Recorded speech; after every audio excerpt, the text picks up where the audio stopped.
Welcome to J7 TV news. Vijayawada press club లో నిర్వహించిన విలేకరుల సమావేశంలో అగ్నిమాపక శాఖలో ఎస్సీ అధికారికి పదోన్నతి అన్యాయంగా నిలిపివేస్తున్నారని నాయకులు ఆరోపించారు. జిల్లా అగ్నిమాపక అధికారి నాయనపల్లి అవినాష్ జయసింహకు రీజనల్ ఫైర్ ఆఫీసర్ పదోన్నతి ఇవ్వకుండా ప్రభుత్వ ఆదేశాలు, రిజర్వేషన్ నిబంధనలు, హైకోర్టు ఆదేశాలను విస్మరిస్తున్నారని తెలిపారు. ఈ వ్యవహారంపై సమగ్ర విచారణ జరిపి బాధ్యులపై చర్యలు తీసుకోవడంతో పాటు అవినాష్ జయసింహకు వెంటనే పదోన్నతి కల్పించాలని ఎస్సీ కమిషన్ను కోరారు. ఈ సమావేశంలో తుమ్మల ఫ్రాన్సిస్ రాజు, చింతా వెంకటేశ్వర్లు, కాకి చంద్రమోహన్, హైకోర్టు న్యాయవాది నయనపల్లి అనుదీప్, జయసింహ పాల్గొన్నారు. మేము ఏర్పాటు చేసిన ఈ విలేకరుల సమావేశానికి ఇచ్చేసిన అందరికీ, ఈ యొక్క మీడియా ద్వారా వీక్షిస్తున్న రాష్ట్ర ప్రజలందరికీ ధన్యవాదాలు.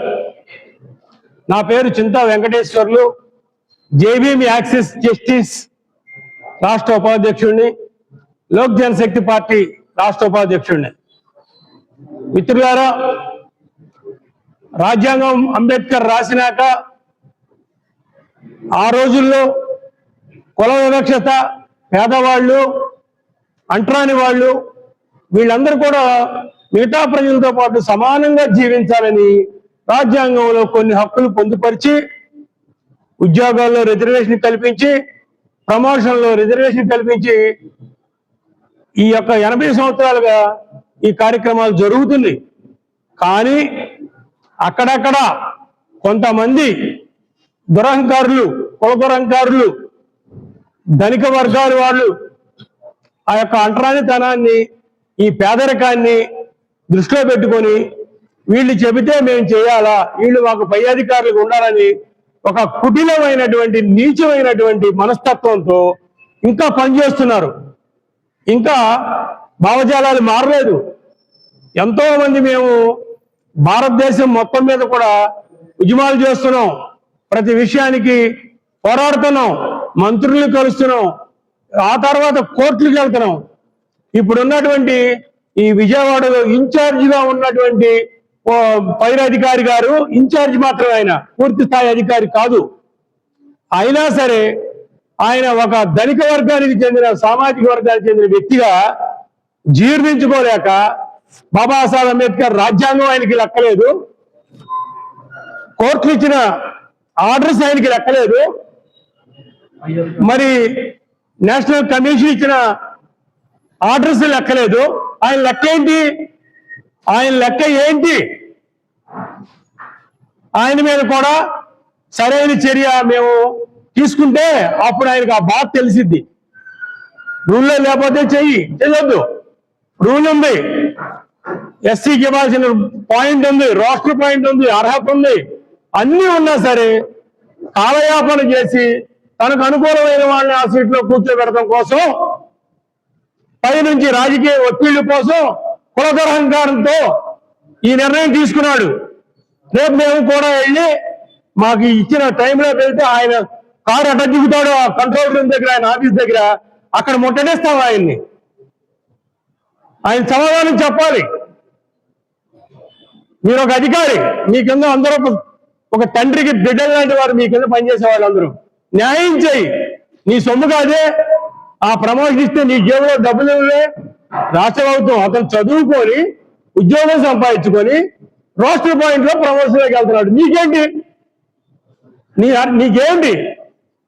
నువ్వెందుకు సందేహం పట్ల? నలుగురు సీనియర్ అధికారులు పెట్టినప్పుడు, ఐపీఎస్, ఐఏఎస్ అధికారులు పెట్టినప్పుడు నువ్వు ఓన్లీ నామినేటెడ్ పర్సన్వి.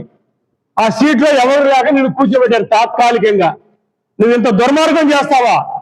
ఇంతకన్నా దళితులు జరిగే అన్యాయాలు ఏం కావాలి? నేను చెబుతున్నా. ఆయన వీరాంజనేయులు గారు ఉన్నారు, మా మంత్రి, ఎస్సీ మంత్రి, అనితమ్మ ఉంది, హోంమంత్రి. ఇలాంటి వాటి మీద దృష్టి పెట్టండి, ఇటువంటి వాటి మీద దృష్టి పెట్టండి. మీరు తిరుపతి రోడ్డు మీద మాట్లాడటం కాదు, ఇలాంటి వాటి మీద దృష్టి పెట్టండి. ఒక యువకుడు, అర్హత కలిగిన వాడు, అతని యొక్క ప్రమోషన్, అతని భార్యాపిల్లల్ని, అతని మేధస్సుని, అతని తెలివితేటల్ని అణగదొక్కుతున్నారు. ఇది కేవలం దురహంకారం. దీనిలో ఏదైనా తప్పులుంటే ఇవ్వద్దు. ఆర్డర్స్ లో తప్పులున్నా ఇవ్వద్దు, అతని సర్వీస్ లో తప్పులున్నా ఇవ్వద్దు, అతని యొక్క రోస్టర్ పాయింట్ లేకపోయినా ఇవ్వద్దు. అన్నీ ఉండి, అన్ని అర్హతలుండి నీ యొక్క దురహంకారం ఏంటి? నీ ఇల్లు ఎక్కడో కనుక్కొని నీ ఇంటి ముందుకు వచ్చి కూర్చుంటాం, నీ ఇంటి ముందు టెంట్ వేస్తాం, నీ ఇంటి చుట్టుపక్కల వాళ్ళకి తెలియాలి నువ్వు ఎంత దుర్మార్గం చేస్తున్నావు. నువ్వు ఉండే ఇంట్లో వాళ్ళకి తెలియాలి ఆ బాధ ఏంటో. నువ్వు గొప్పగా ఆఫీసర్గా తిరుగుతున్నావు, కారు నౌకర్లు అన్ని పెట్టుకు తిరుగుతున్నావు కదా, హోదాగా తిరుగుతున్నావు కదా జిల్లా అధికారిగా. నీ ఇంటి దగ్గరికి వచ్చి మేము ధర్నా చేసి నీ ఇంటి ముందు కూర్చుంటే నీ చుట్టుపక్కల వాళ్ళకి నీ బంధువులకి అందరికీ తెలిసిద్దు నువ్వు ఎంత దుర్మార్గం పనులు చేస్తున్నావు. కనుక దయచేసి వెంటనే నీ మనసు మార్చుకొని ఈ అధికారికి న్యాయం చేయాలి. న్యాయం చేయబడి తగిన మూల్యం చెల్లించుకుంటాం. చట్ట ప్రకారమే, అన్యాయంగా కాదు, అక్రమంగా కాదు.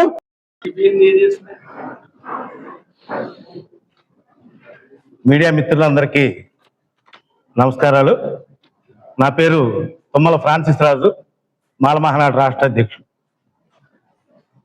ఈరోజు ఈ విలేకరుల సమావేశానికి ముఖ్య కారణం అవినాష్ జయసింహ గారిని పదోన్నతి చేయనివ్వకుండా ఆపుతున్న డీజీ గారి మీద ఈ రాష్ట్ర ప్రభుత్వానికి తెలియజేయటం కోసం ఈ పత్రికా విలేకరుల సమావేశం ఏర్పాటు చేయడం జరిగింది.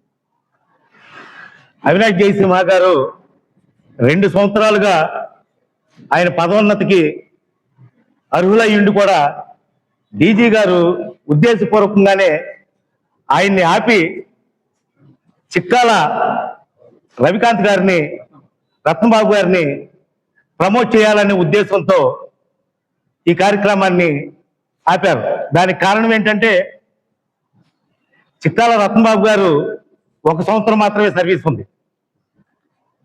కానీ జయసింహ అవినాష్ గారికి 25 సంవత్సరాల సర్వీస్ ఉంది. ఆయన దీనిలో డీజీ స్థాయికి వెళ్ళే అవకాశం ఉంది కనుక ఒక ఎస్సీ మాల అధికారిని ఆ స్థానంలో కూర్చోబెట్టకుండా ఉద్దేశపూర్వకంగానే ఈ కార్యక్రమాలన్నీ ఆయన డీజీ గారు చేస్తున్నారు నేను తెలియజేస్తాం. అదేవిధంగా ట్రిబ్యునల్కి వెళితే అందరూ సంతకాలు పెట్టారు, ఈయనొక్కరు తప్ప. 5గురు ప్యానల్లో 4 సంతకాలు పెట్టారు, ఈయనొక్కడే సంతకం పెట్టలేదు. దీనికి సంబంధించి ఎమ్మెల్యే గారు లెటర్ ఇచ్చారు, పత్తికొండ ఎమ్మెల్యే గారు. 2 ఈయన ఎవరండి, ట్రాన్స్పోర్ట్ మినిస్టర్ గారు, ఈయన ఉద్దేశపూర్వకంగానే డీజీ గారు కావాలని ఆపుతున్నారు అని ఆయన కూడా లెటర్ ఇచ్చారు. అయితే ఈ రాష్ట్ర ప్రభుత్వానికి, పోలీస్ డీజీ గారికి తెలియజేసేది ఏంటంటే మాలల్ని ఈ ప్రభుత్వం ఉద్దేశపూర్వకంగానే పదోన్నతులు కలిగించట్లేదని మాల మహానాడుగా వాళ్ళని హెచ్చరిస్తూ ఖచ్చితంగా జయసింహ అవినాష్ గారికి పదోన్నతి కలిగించాలని.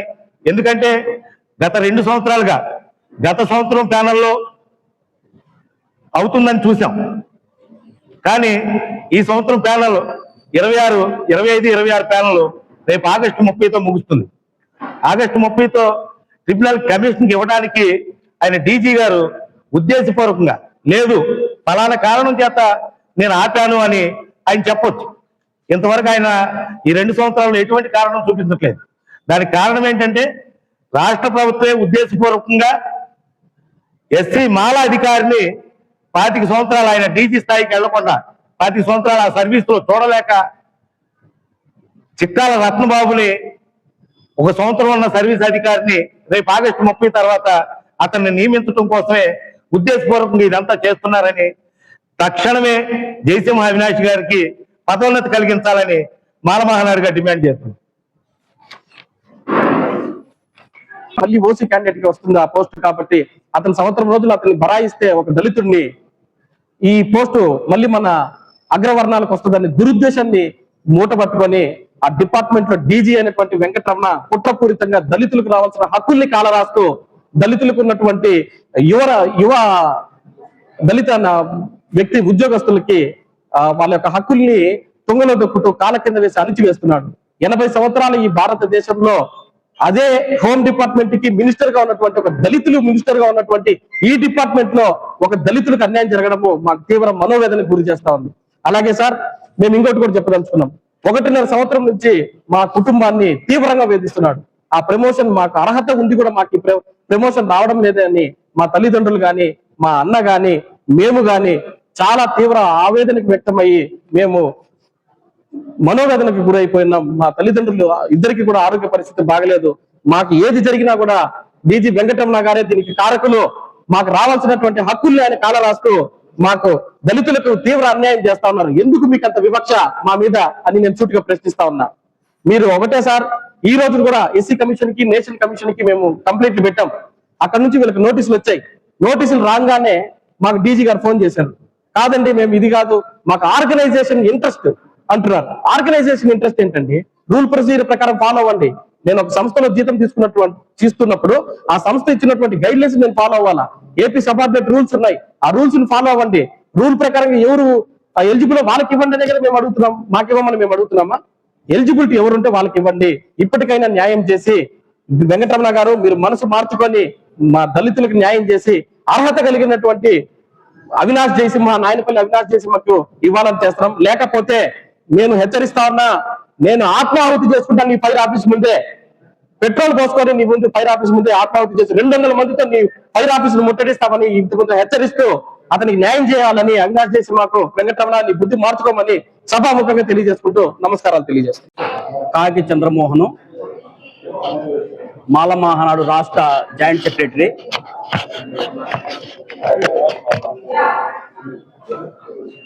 ప్రింట్ మీడియా, ఎలక్ట్రానిక్ మీడియా సోదరులకు సోదరీమణులకు నమస్కారాలు.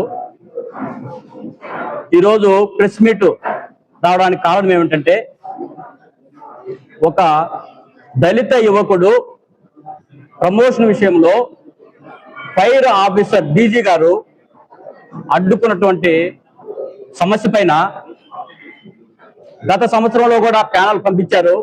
అయినా కూడా ఆయన దాన్ని పంపలేదు.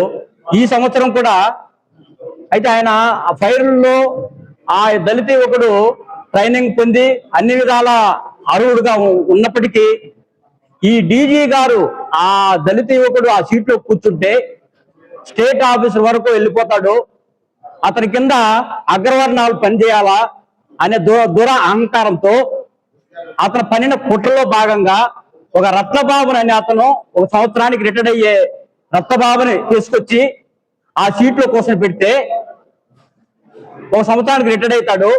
తర్వాత మన అగ్రవర్ణాలు ఏలొచ్చు అనే ఉద్దేశంతో మరి ఆయన దగ్గర ఎంత డబ్బులు ముట్టాయో తెలియదు, మరి ఎందుకు ఆయన ఆ విధంగా చేస్తున్నాడో తెలియదు. అయితే ఈ దళితులకు అన్యాయం చేసేటటువంటి ఈ దురహంకార అధికారి పైన ఎస్సీ ఎస్టీ కేసు పెట్టి వెంటనే అరెస్ట్ చేసి ఆయన్ను విచారించాలా, ఎందుకు ఈ విధంగా చేస్తున్నాడు. అయినా కూడా ఆయన పర్మనెంట్ డీజీ కాదు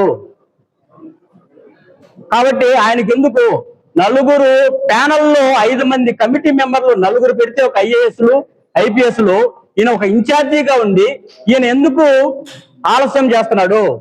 మొన్న కూడా ప్రిన్సిపల్ సెక్రటరీ గారు 15వ తేదీకి ప్యానల్ పంపమన్నాడు.